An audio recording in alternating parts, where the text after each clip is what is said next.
Welcome to Roundtable Radio. Through our conversations, we discover the holy and the ordinary, look for moments of grace and peace, and redefine what we're talking about. We talk about faith. Well, I want to say hello to everyone. We're glad to have a new episode of Round Hill Radio, our podcast, and we're especially delighted to have a guest with us today whose name is Mark Beckwith. And he is part of an organization called Braver Angels. And I want to give a shout out to the Reverend Karen Halleck, who's the pastor of the North Greenwich Congregational Church, United Church of Christ in the backcountry of Greenwich. She introduced me to Braver Angels. And I said, what is that? And so I'm going to pull some language directly off of the Braver Angels website, which offers this reflection and then this statement. It says, our country is more divided than ever, with too many of us isolated from those who hold different views. This division damages our communities, disrupts our families, and stops us from working together for the common good. We believe, and this is Braver Angels talking, our nation can survive and thrive for every American who contributes to the effort. Where we go from here is up to us, bringing Americans together to bridge the partisan divide and strengthen our democratic republic. So, Mark, we are delighted to have you on board today, and I'd like to just open up an invitation to you to say a little bit about yourself and specifically your work with Braver Angels. Sure, and I'll begin with how I got involved. I was serving as the Bishop of the Episcopal Diocese of Newark in New Jersey in 2018. In April of that year, I read an article on the op-ed page by David Brooks describing Braver Angels, and it sounded very interesting.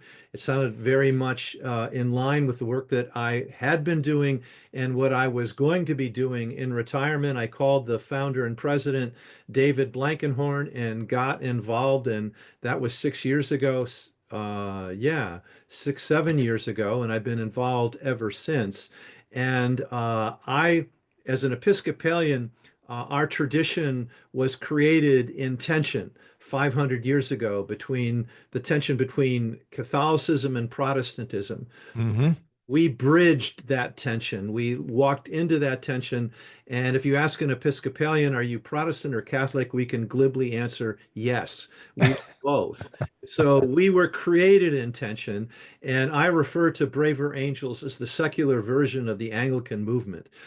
And Braver Angels is really committed to bringing people together, not to pull one side to the other, but to see if through our curated and very carefully crafted workshops and events, we can listen to one another and potentially find common ground. Theologically, I'd call that reconciliation. And we are about the task of reconciliation. I think that religious communities across the board, Christian, Muslim, Jewish, are all involved in this work. And indeed, Braver Faith, which is a relatively new department in Braver Angels, which I co-chair, our team is made up of Christians, Catholics, Protestants, evangelicals, Muslims, and Jews.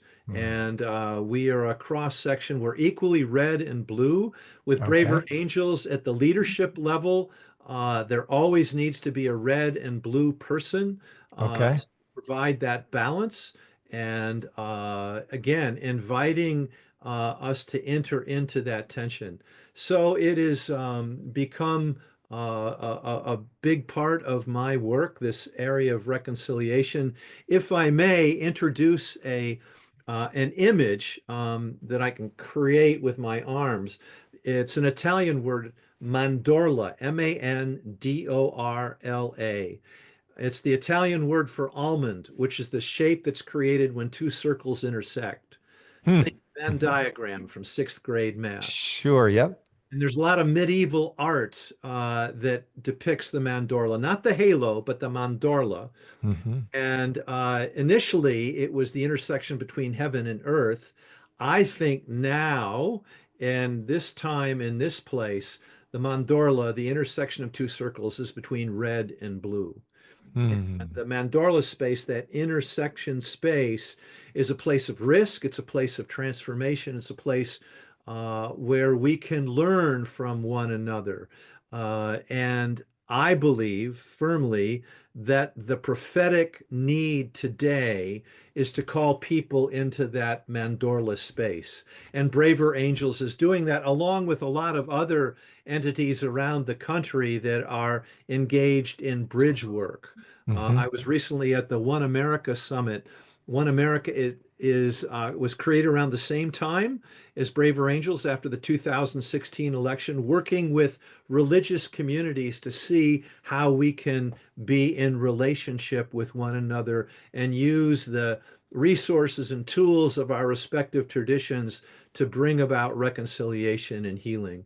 It's an exciting process, although I think given the conflict entrepreneurs that we have in the country, there are days when just want to take refuge in one side of the circle where we Sure. live in an echo chamber, hear the same thing, reinforce our attitudes, all the rest of it. And I understand that impulse. I have it sometimes myself. But the gospel, as I hear it, understand it, and embrace it, is calling us to build relationships across difference. I really appreciate this word reconciliation. I just want to give you a quick feedback on this. We had a guest preacher recently who focused very much on this word. And I think sometimes there are certain points in history where we find that words tend to surface again, out of a theological depth Yeah. and call for our attention. And I'm remembering from a book that I read by Richard Lisher, who used to teach at Duke, that he said the end of all preaching is reconciliation, Mm. bringing people together, right? And maybe in some senses, bringing ourselves into a deeper connection with God, or even ourselves into a deeper connection with ourselves. So here you are working with Braver Angels. Again, I'm just taking a look at the website, and I love this vision statement. We envision an America with respectful embrace of political disagreements where civic friendship flourishes and competing perspectives strengthen our nation. Mark, could you talk about an example of where Braver Angels is doing that work in a community that we don't may not know about, and can give us a little bit of an introduction to the to the process or the mission? Yeah, let me start with uh, reconciliation and the ritualization of reconciliation, then move to your question. In the Episcopal Church, the Catholic Church, some other liturgical churches, there is the exchange of the peace. Hmm. And I remember when it was introduced in early 1970s, people didn't like it. Some people sat down, some people walked out, said, I'm here to worship God, not to pay attention to people to the right or the left of me. I remember my father saying to me he thought that the peace was some public relations device cooked up by headquarters to thaw out what was then known as the frozen chosen Episcopalians. And I was a religion major in college at the time. And I said, no, actually, it goes back to the fifth chapter of Matthew's gospel.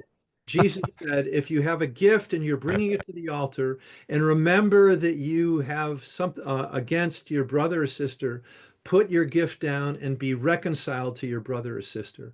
So the peace is a ritualistic, symbolic act that happens every time that in my tradition we worship to remind us that whatever separates us, and oh, sweet Jesus, is there a lot that separates us, can be Right. brought together through the reconciling love of Christ. So that is the ritual that we engage in. And 50 years later, it is thought out, the frozen chosen Episcopalians. But I remind congregations that we need to be connected to that act of reconciliation. How is that living out? I'll call out a church that I've been working with in New Hampshire, St. Andrew's Church in New London, New Hampshire. And they have called together a group of leaders, three red and three blue. And they began by having workshops, Braver Angels workshops, within interested members of their congregations.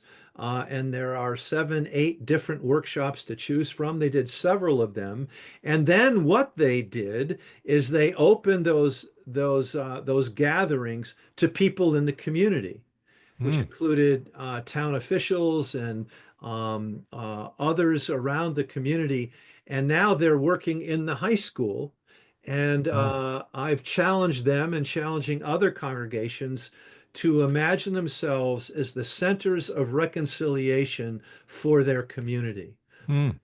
And all the workshops of Braver Angels, or most of them, have been designed by. He's now retired, but he was chair of the department. I'm going to call it family therapy at the University of Minnesota, honoring the process of how to engage in groups, listening, reflecting back, all of that. So the process invites deeper participation and mitigates against ad hominem attacks, or how can you say that? How can you believe that? Hmm. And so those norms are established whenever a Braver Angels event occurs, and people sign off on those norms. And if people break from them or move from them, they're called out in a gentle way, but a clear way. And that seems to work pretty well. So I just have all sorts of hope for this kind of work that is so, so necessary. And religious communities, which are sort of founded on the notion of bringing people together. The root word of religion is religio in Latin, referring to the practices, narratives, symbols, and stories that we tell to bring people together. Hmm. Now, it doesn't take long for any of us to realize that religion has done just the opposite. Some people will say, "Oh, we have the truth and you don't." Hmm. I think braver angels and what we need to do in our Christian traditions is honor the fact that people have different perspectives. And how can we honor those perspectives, listen to one another, and see if we can find common purpose and common ground? And that is happening. That is happening in various places. Braver Angels actually has a set of cohorts or committed legislators in New Hampshire, where I live now. And New Hampshire, in its sort of bizarre wisdom, has 400 state legislators. It's Yes, it just does. a huge number of legislators. And Braver Angels has been invited in, and there are now, I think it's 15 Democrats and 15 Republicans have agreed to work together on an ongoing basis. The one proviso that they have is that they will not talk about current legislation. I see. They're Hmm. really designed to build relationships, and that's happening in other places as well. And Mark, even that group is equally broken out between red and blue. Is that correct? So, yeah. Yeah. Yeah. Now, some gatherings skew more one way or the other. I mean, Braver Angels acknowledges that it tends to be blue, white, older, and educated, and Okay. honors that and is working to A, acknowledge it, and B, to do whatever we can to build bridges across folks who don't identify in those categories that I just mentioned. Having said that, Mark, is Braver Angels, does it manifest a presence pretty much throughout the United States? Are there geographical areas where it tends to be a little bit more active than others? No, we have uh, uh, what do you call them? State uh, groups in every state of the country, each with a Okay. red and blue leader. Some have alliances, which is groups that have met together for a while, and they said, "Oh, we've come up with a level of trust with one another. Let's bring people together or bring leaders together in our community to talk about difficult issues." I'm thinking of one in California where homelessness was a divisive issue, and the alliance in that part of just outside of San Francisco uh, brought people together to talk that through, to come up with a new understanding or a new perspective of how to deal with a problem that was certainly causing no end of distress among people who are homeless, but also distress among people who are trying to address the problem. So, Sure. that's happening more and more, and our intention is to do that. We're on college campuses to the debate program, inviting college students to debate issues in the Braver Angel way. And what's unique about the Braver Angel way, usually you think of debates, one side's going to defeat the other. No, no, they're set up so that you have someone who speaks in favor of a particular position, be it abortion, guns, immigration, all the hot button issues, and then somebody who comes at it from the other side.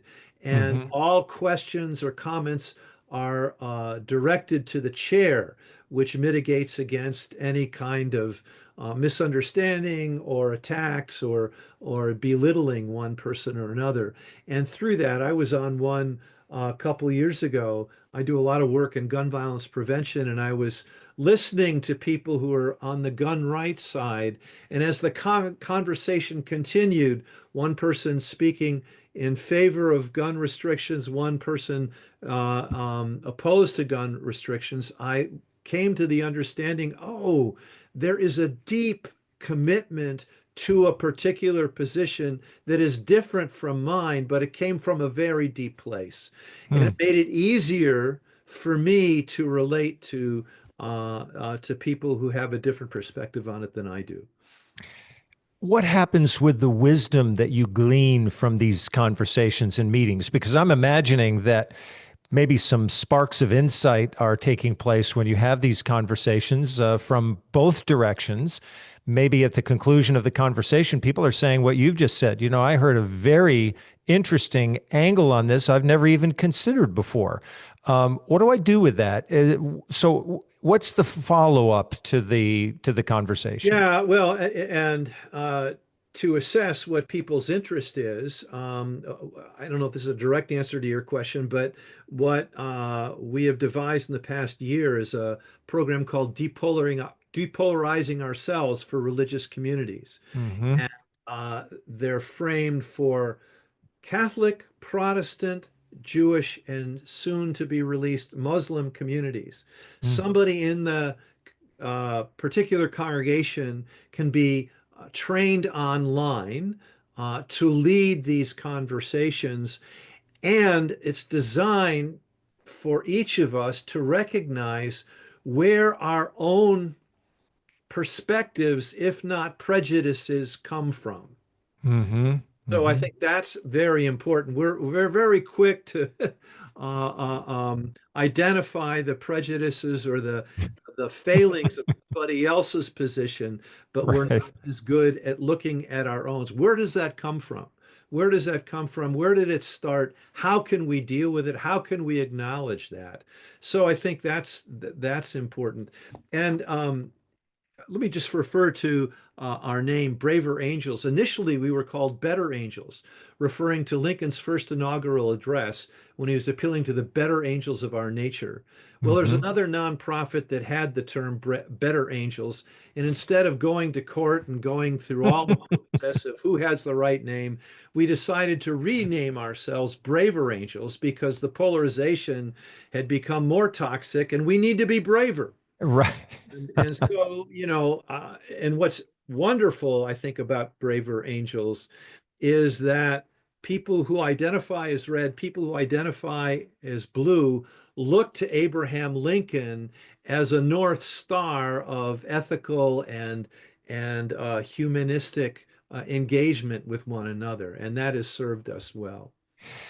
When when somebody gets the inkling in a community that I really like what Braver Angels is doing, and I'd like to be part of that, but I'm a diehard blue stater, and I actually not sure I have many folks that I can identify who are kind of on this, a different approach to the way things are working in the world. What are people doing? How do they reach out? How do they? And we're doing that. Actually, we're going to launch. Um, Braver Faith is going to hopefully launch a one-on-one conversation within each of the Abrahamic traditions, Mm, Christian, Jewish, and Muslim, with people who look at their faith from a very different angle. hmm. Um, Hmm. Braver Angels the faith side has more people who are in the mainline tradition, where you and I reside, and fewer people in the from the evangelical tradition. And we are working to create a process whereby people from the mainline side and the evangelical side, one on one, can Mm. go through a designed conversation to try and understand each other better.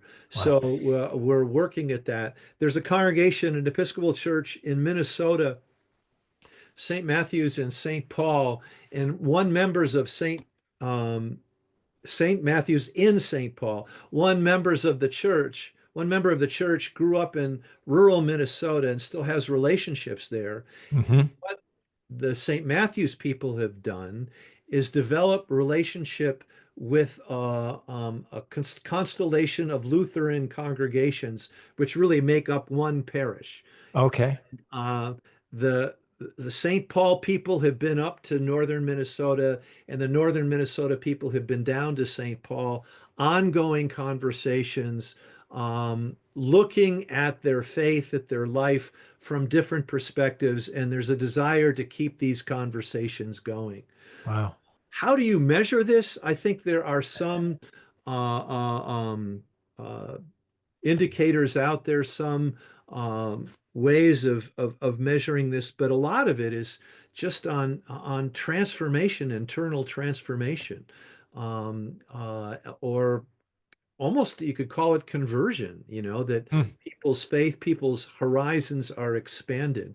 That's hard to quantify, but um, you and I have been in this business for a long, long time, and we can see when people's hearts are changed. Sure. And Yeah. this, is something that I think is urgent in our culture, and it gets more urgent by the day as people line up with their respective side, and there are all no end of forces and voices that reinforce where it is that they where it is that they live and the positions that they hold.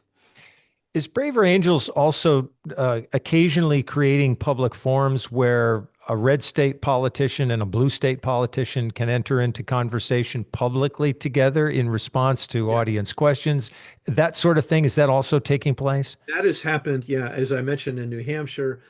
Governor Cox of Utah, who's Republican and had been the chair of the Republican Governors Conference.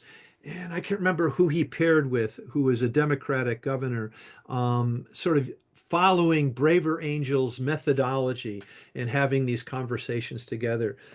We, Braver Angels, have had some contact with the Problem Solvers Caucus in Washington, D.C., which is a bipartisan group of Congress people who want to work together. We don't hear much about them because we hear more from the more polarized sides. But how can we work there? I think that's a key piece. So um, we're only 7, 8 years old, and Mm. have had an enormous impact and need to continue to develop these resources that we have, encourage people to be in conversation across difference.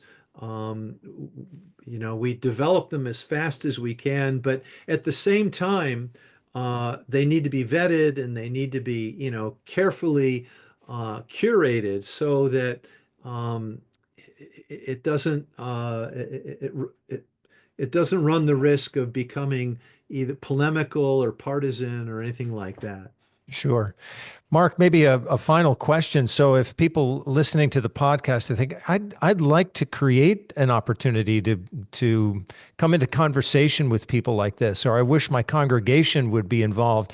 What would be their next step to become more active participants? Sure. And to go onto our website, braverangels.org, and then Hmm. scroll down to Braver Faith, and you can find out how to do that. We have a faith caucus where individuals meet on a monthly basis to talk about how their faith is Oh, helping them or hindering them in this desire to build bridges across difference. The resources that we provide, a newsletter that we offer, those are some things. And then what we want to get to is to train people to begin to have conversations, engagements with people who are different. Say Mhm. a congregation that leans more blue to have a relationship with a congregation that leans more red. Sure. There's a Hmm. desire to do that. One sort of caveat I've heard from many people in the places where I've spoken, oh, I can't do this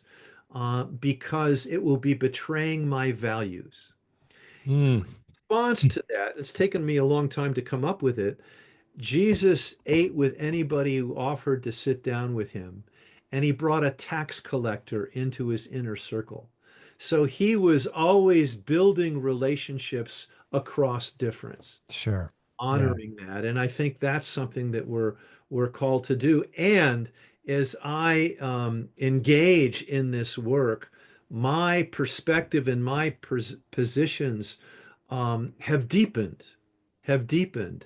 Uh, and at the same time, paradoxically, my desire to share my perspective with people who are also very different in their perspectives from me, particularly as we talk about Jesus. You know, who is Jesus to me, and how do we receive Jesus? There's a great difference around that, Yeah. and typically we don't have those conversations. In my 45 years, almost 46 years of ordained life, have had lots of relationships, conversations with Jews and Muslims. Actually, a imam and a rabbi and I had a TV show in New Jersey for a while. Um, so that was relatively easy to do. It is harder to do that within the Christian tradition, particularly as we talk about this growing gap between mainline folks and evangelical folks. Yeah. I think we all, and there's desire on from people in both of those, if we call them camps, to see how we can come together. Well, Mark, we're thrilled that you are a reconciliation entrepreneur, and we really applaud the work that you are doing along with Braver Angels and specifically Braver Faith. And we look forward to staying in contact with you and the organization to see how things evolve and wish you many blessings in your work. Okay, thanks, Ed. I appreciate it. All right. Thank you. Thank you all so much for listening. Round Hill Radio is brought to you by the friends and members of Round Hill Community Church. For more information, please visit roundhillradio.org. If you enjoyed this podcast, there are a few things that you can do that would make a big difference to us. Like the video, subscribe if you aren't, and click the notification bell and select all. Thank you.